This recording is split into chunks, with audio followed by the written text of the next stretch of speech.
자, 이번 시간의 강의 내용은 제목에 있는 말씀처럼 의사가 가르치는 최선의 건강법입니다. 특별히 유방암이나 폐암이나 간암이나 등등 자기가 지금 심각한 건강의 위기에 처해 있다고 생각할 때 이 책을 일본의 나카무라 지니치 선생님 평생 암 환자들을 케어하시면서 경험한 그런 내용들을 정리해 놓은 이 책을 보시면 여러분들이 많이 용기가 되실 거예요. 정말 너무나 좋은 의사가 가르치는 최선의 건강법. 그래서 나카무라 지니치 선생님이 쓰신 이 책, 제목이 의사를 반성한다라는 책입니다. 이 책에 우리 나카무라 지니치 선생님이 내가 암에 걸렸다면 어떻게 케어하기 위해서, 치유되기 위해서 어떻게 하는 노력이 가장 바람직한지를 소개하고 있는 책이 바로 의사를 반성한다. 오늘은 특별히 의사가 가르치는 최선의 건강법 1, 2, 3 중에 넘버 1에서는 첫째, 모든 검진에는 해가 있다는 내용입니다. 이거는 사실은 의대 교과서, 검진 교과서에 나오는 내용이에요.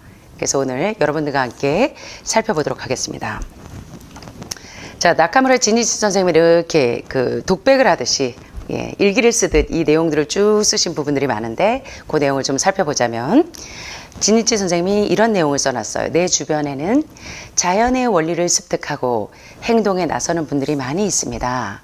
그런데 진실은 깨우치는 것도 중요하지만 아는 것만 그치는 것이 아니라 실천하는 것이 더 중요하다고 나는 강조하고 싶어요.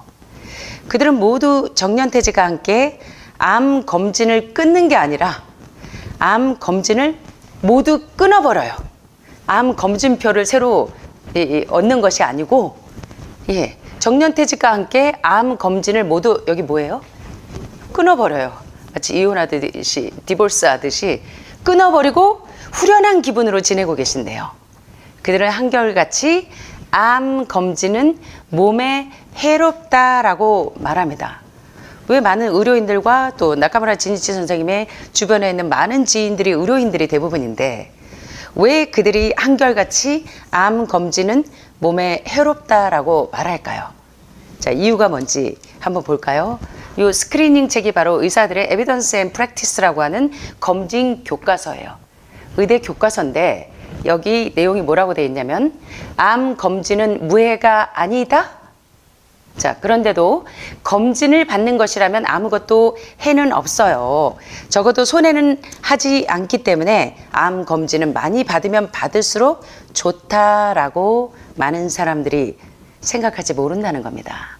그러나 의대 교과서, 스크리닝 검진 교과서 첫 페이지에 뭐라고 돼 있냐면 검진에는 해가 없다라고 생각하는 것은 잘못하고 있는 생각입니다. 약이나 백신의 부작용은 잘 알려져 있습니다만 검진의 해에 대해서는 별로 알려져 있지가 않아요. 자, 의사들의 전문직 용으로 작성된 검진 교과서 스크리닝의 서문 첫 페이지에는 뭐라고 쓰여 있냐면 자, 한번 따라해 보시겠습니까? 모든 검진에는 해가 있다라고 적혀 있습니다. 자, 모든 검진, 여러분은 암 검진 뭐뭐 받으셨어요? 유방암, 마모그래피, 조형 촬영술도 하셨을 거고, CT나 MRI도 찍으셨을 거고, 펫스캔도 찍으셨을 거고, 여러 가지 검진을 하셨는데 보니까 의사들의 전문 교과서 첫 페이지에 검진 교과서 스크리닝에는 뭐라고 되어 있냐면 의사가 가르치는 최선의 건강법의 저자 내과 의사 나토리 히로가 말하기를 지금까지 또 지금도 불충분한 근거에 근거한 검진이 행해져서 결과적으로 검진이 해를 가져오고 있는 것에 의해 주의를 촉구하기 위해서 이 책을 쓰셨다는 거예요. 검진이 얼마나 위험한지를 많은 사람들이 모르고 유방암의 날 하면서 여러분들이 1년에 한 번씩 의료보험공단에서 유방암 검사 무료로 해주고 대장암 검사 무료로 해줘서 대장에 용종 띄어내고 왔다고 이제 자랑하시는 분들이 종종 있어요. 그런데 물론 도움이 되는 부분도 있지만 왜 많은 이 나카무라 지니치 선생님의 많은 의료인들, 지인들조차도 검진이 몸에 해롭다고 하는지 지금부터 좀 살펴보도록 하겠습니다. 자, 여기 보시는 것처럼 한 심각하게 고민에 빠진 이 여성을 보니까 여러분들의 모습이 생각나지 않으세요? 우연히 검사하다가 유방암이라는 소식을 듣게 됐을 때 여러분들은 이제 인생의 마지막을 생각하면서 이렇게 심각하게 고민하셨던 시간들을 겪어오셨을 거예요. 그죠? 자, 그래서 설령 암이 아니더라도 조금만 이상하면 정밀 검사를 받으라고 해요. 암 검진을 받다가 정밀 검사를 받아야 한다라는 말을 듣게 되면 여러분들이 이제 그때부터 잠을 못 주무시죠. 그때부터 2박 3일을 꼬박 세우세요. 내 인생을 어떻게 마무리를 해야 되나. 이제 마지막 입새, 오 헨리의 마지막 입새처럼 이제 영화를 찍는 준비를 하고들 계시는 거예요. 자, 만일 진짜 암이면 어떡하지 싶어서 착잡하기만 하고 밤마다 잠을 설치고 식욕도 떨어지는 데다가 일도 손에 안 잡혀요. 결과가 나올 때까지는 살아도 사는 게 아니고 음식을 먹어도 모래알 씹는 것 같아요. 게다가 정밀검사 결과가 나오려면 열흘에서 길게는 2주씩 걸려요. 심지어 정밀검사를 받다가 위에 구멍이 났네요. 장에 구멍이 났네요. 라는 말까지 듣게 되는데 세상에 차라리 모르는 게 약인 일도 있어요. 정말이지 2번 다시 그런 경험을 되풀이하고 싶지 않아요. 자, 그런데 나카무라 진이치 선생님이 이 환자들의 경험을 쓰신 거예요. 그런데 진이치 선생님이 얘기하기를 저는 의사이지만 암 검진은 필요하다, 불필요하다. 암 검진은 불필요하다라는 주장에 적극적으로 찬성합니다. 자, 왜 그런지 이제 한번 이유를 보셔야 되겠죠. 물론 암 검진이 100% 무조건 나쁘다는 것은 아닙니다. 간혹 조기 발견한 후에 대중요법 처치를 안 하고 라이프 스타일, 여러분 병원이 필요해요. 급성 질환에는 급성적인 처치가 필요해요. 병원 처치가. 그러나 암은 만성 질환입니다. 그래서 만성 질환에는 생활 습관을 바꾸는 것이 굉장히 중요해요. 그래서 조기 발견 후에 생활 습관을 완전히 바꿔서 평생을 병 없이 장수하는 사람들도 많기 때문에 무조건 암 검진이 무조건 불필요하다, 나쁘다는 것은 아니지만 암 검진은 불필요하다라는 주장에는 적극적으로 찬성하는 이유가 바로 이렇게 암을 조기 발견한 다음에 생활 습관을 완전히 바꿔서 평생을 무병장수하는 사람들의 경우라면 암이 사람을 살리는 경우이지만 그러나 대부분의 암 검진을 받으시면 이런 방향으로 휩쓸려 가는데 어떤 방향이냐면 여러분처럼 수술, 항암, 방사선 이후에 계속 재발되고 유방암 절제하고 그 다음에 림프로 전이되고 그 다음에 폐로 전이되고 그 다음에 항암, 방사선 이후에 계속 부작용으로 계속 재발 전이돼서 뼈까지 다 전이돼서 오는 경우를 너무나 많이 봤기 때문에 이제 나카무라 진이치 선생님이 암에 걸렸을 때 여러분들이 어떻게 해야 하는지를 지혜롭게 얘기해주는 의사가 알려주는 최선의 건강법이 무엇인지 좀 살펴보시자면 첫째, 암 검진의 문제점 5가지를 오늘 여러분들이 좀 잘 깨달으시면 여러분이 평생 건강에 도움을 얻으실 수 있을 텐데 첫째, 암 검진은 절대 100% 잡아낼 수 없다는 거예요.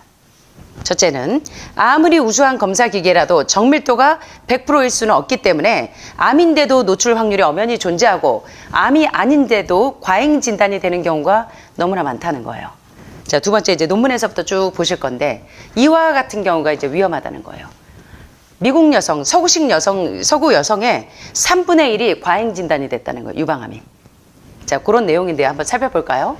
과잉 진단으로 과도한 검사 때문에 암 치료에 신생혈관을 싹둑싹둑 잘라서 암이 회복되려면 신생혈관을 잘라야 되는데 신생혈관을 자르는 건커녕 암이 계속 재발되고 전이되는 이유가 바로 이 과잉 진단으로 과도한 검사, 이제 바이옵시 생검 받을 때 여러분 조직 검사가 어떤 영향을 미치는지 이제 좀 있으면 나올 건데요. 과도한 검사나 과도한 치료를 초래할 수가 있어서 오히려 면역력이 초토화돼서 없던 병이 생길 수 있다는 거예요. 첫 번째, 암은 어떤 조직검사, 정밀검사라고 해도 100% 잡아낼 수 없다는 점. 자, 두 번째는 과잉 진단으로 과도한 검사를 받을 수 있고 과도한 치료로 인해서 오히려 면역력을 더 떨어뜨려서 암이 생기기 이전보다 훨씬 더 면역이 떨어질 수도 있고 그 결과 과도한 의료비 부담을 떠안을 가능성이 아주 농후하기 때문에 그래요. 대표적인 케이스로 이 논문을 좀 보시면 자, 여기 보시는 것처럼 30년 동안에요. 스크리닝 메모그래피, 유방암 환자들이 대개 유방암이 있는지 없는지 보기 위해서 보는 검사가 바로 스크리닝 메모그래피라고 하는 유방 조형 수술이 브레스트 캔서 유방암 발생률에 어떠한 영향을 미치는지를 30년 동안의 이제 검사 결과를 이 논문에서 보니까 놀라운 사실들을 추정할 수가 있는데, 여기 보시는 것 같은 사실인데, 자, 여기 보세요. We estimated that year, 뭐를 우리는 추정하는데 뭘 추정하느냐? 추정하는데 that year를 추정할 수가 있는데, 브레스트 캔서가 오버 다이아그노시스, 과잉 진단, 유방암 환자가 과잉 진단된 것으로 추정할 수가 있는데, 자, 여기 보세요. In the past 30 years. 지난 30년 동안 무려 몇 명이에요, 여기 보니까. 1.3 million. 그럼 몇 명입니까? 몇 명이에요? 13,000명이에요? 13만 명이에요? 1.3면 몇 명입니까? 1.3 million이면. 야, 무려 130만 명의 미국 여성에서 여기 보니까 유방암이 과잉 진단됐어요. 브레스트 캔서가 과잉 진단됐는데, 자, 과잉 진단이 뭔지 요 자세한 내용을 보시면 결코 임상적인 증상으로 이어지지 않았을 그런 암이 스크리닝에서, 검진에서 디텍트, 발견됐어요. 그러니까 이건 무슨 얘기냐면, 과잉 진단이 뭐냐면 임상적으로 여러분들이 유방암이라고 해도 전혀 문제가 없는, 그런 암이 발견된 것으로 인해서 그것이 지난 30년 동안 무려 130만 명의 미국 여성에서 유방암이 과잉 진단되었다고 추정이 됐는데, 또 보세요. 2008년에 유방암이 과잉 진단됐는데 무려 몇 명이냐면 몇 명이에요? 여기 보니까 7만 명 이상의 여성에게 유방암이 과잉 진단되었다고 추정이 되었는데, 이거는 얼만큼을 차지하냐면 모든 진단된 유방암 여성, 모든 진단된 유방암의 31%를 차지했대요. 유방암이 과잉 진단된 게. 자, 그럼 100%에서 31% 빼면 3분의 1, 유방암 진단을 받은 사람 3분의 1은 다 어떻게 된 거예요? 올바른 진단이에요? 과잉 진단이에요? 과잉 진단되는 케이스가 너무나 많다는 것입니다. 이게 지금 이 박사들의 논문에 지금 나오는 거예요. 근데 많은 분들이 유방암 연기에서 1기, 2제 석회화돼서 카시노마 형태 되기 직전에, 결절 상태일 때 다 이제 팔로우 해도 되는 단계에서 다 연기에서 1기, 1기에서 2기니까 아예 유방을 절제합시다. 여러분의 그 안젤리나 졸리 아시죠? 안젤리나 졸리의 경우에도 히스토리가 있다고 해서 가족력이 있고 브라카 1이나 브라카 2 유전자만 있어도 여러분들이 벌벌 떨고 유방을 절제한다는 거예요. 이게 얼마나 심각한 위험인지를 여러분들이 다시 한번 깨달으셔야 돼요. 그래서 진단받은 유방암 환자 100% 중에 31%, 3분의 1은 뭐다? 과잉 진단으로 잘못 추정된다는 거예요. 전혀 여러분들이 임상에서 여러분들 실생활에 전혀 문제를 끼치지 않는 암임에도 불구하고 이것이 과잉 진단되어서 여러분들이 과다한 치료를 받고 과다히 방사선에 노출이 되기 때문에 없는 병도 더 생길 수 있다는 겁니다. 자, 세 번째, 심리적인 스트레스를 불러오는 게 암 검진의 문제점이에요. 정밀 검사가 필요하다 그러면 여러분들은 그때부터, 그날 저녁부터 이제 사시나무 떨듯 떨어요. 그리고 이제 어떻게 인생을 정리해야 될지 이제 시나리오가 그려져요. 그래서 엄청나게 불안감에 휩싸이고 심한 경우 과도한 스트레스가 새로운 암을 불러오기도 해요. 네 번째, 검사하는 과정에서 이게 굉장히 심각한 문제예요. 검사하는 과정에서 우발 사고 등의 뜻밖의 사태가 일어나서 예를 들어 내시경 검사에서 장기에 구멍이 나거나 출혈의 가능이 있고 드물게 사망하는 사건도 발생해요. 이런 이제 암 검진의 문제점에 대해서 여러분들이 다 알고 계셔야 된다는 거예요. 자, 마지막으로 이겁니다. CT 10번 찍으면 암에 걸릴 만한 방사선 피폭량이 있고, 패티 6번 찍으면 패스캔 찍을 때마다 방사선 피폭이, 심각한 방사선 피폭의 문제가 있는데, 검진 과정에 방사선에 피폭되면 새로운 암을 유발하거나 2세의 유전자에 심각한 영향을 줄 가능성이 있음에도 불구하고, 여러분들이 일반적인 엑스레이 찍을 때만 해도 어때요? 의료진들이 엑스레이 찍을 때 환자 찍게 놔두고 막 이만큼 멀리 가갖고 찰칵 찍고 또 이렇게 와가지고 또 문 열고 하는 거 보셨죠? 방사선에 노출될 때 그 피폭량이 우리 몸에 어떤 영향을 끼치는지 알기 때문에 그래요. 자, 그래서 이 5가지 지금 암 검진의 문제를 보셨는데, 그럼에도 불구하고 암 검진을 받아야 한다면 다음에 나오는 내용 또한 제대로 알아두시기를 바란대요. 이 내용들을 잘 아시고 선택을 하시라는 거예요. 의사가 알려주는 최선의 건강법에서 나오는 얘기들이에요. 자, 검진은 먼저 정밀도가 높아야 합니다. 검진을 한다면 암을 놓치지 않고 걸러내는 지표 중에 민감도와 특이도가 있어요. 우리 역학조사하거나 예방의학에서도 또 의학에서 민감도와 특이도 얘기를 많이 해요. 이 병의 지표로 많이 보는데, 자, 여기 보시면 암을 놓치지 않고 잘 걸러내는 지표 중에 민감도가 있는데, 이 센시티비티는 무슨 얘기냐면 병이 있는데 검사한 결과 양성이라고, 병이 있다고 판단하면, 병이 있는데, 실제 병이 있는데 검사 결과 병이 있다고 얘기하는 것이 뭐냐면 민감도예요. 이게 센시티비티고, 특이도가 있어요. 그런데 민감도가 높으면 높을수록 좋기는 하지만 현실적으로 100%는 있을 수가 없어요. 자, 그 두 번째가 이제 특이도입니다. 스페시티인데, 암이 아닌데, 자, 여기 보시는 것처럼 특이도는, 민감도는 병이 있는데 검사 결과 병이 있다고 판정이 되는 게 민감도고, 특이도는 병이 없는데 음성이라고, 검사 결과도 병이 없다고 나오는 게 뭐냐면 특이도예요. 민감도와 특이도의 차이점을 아시겠어요? 민감도는 병이 있는데 검사 결과 병이 있다고 하는 것이 민감도고, 특이도는 병이 없는데 검사 결과에도 병이 없다고 얘기하는 게 특이도예요. 자, 그런데 암이 아닐 때 확실하게 아니라고 규정하는 지표를 특이도라고 하는데, 민감도가 높아도 특이도가 낮으면, 다시 말하면 쉽게 얘기하면 암이 확실하게 아니라고 판단되면 정밀검사를 하실 필요가 있어요, 없어요?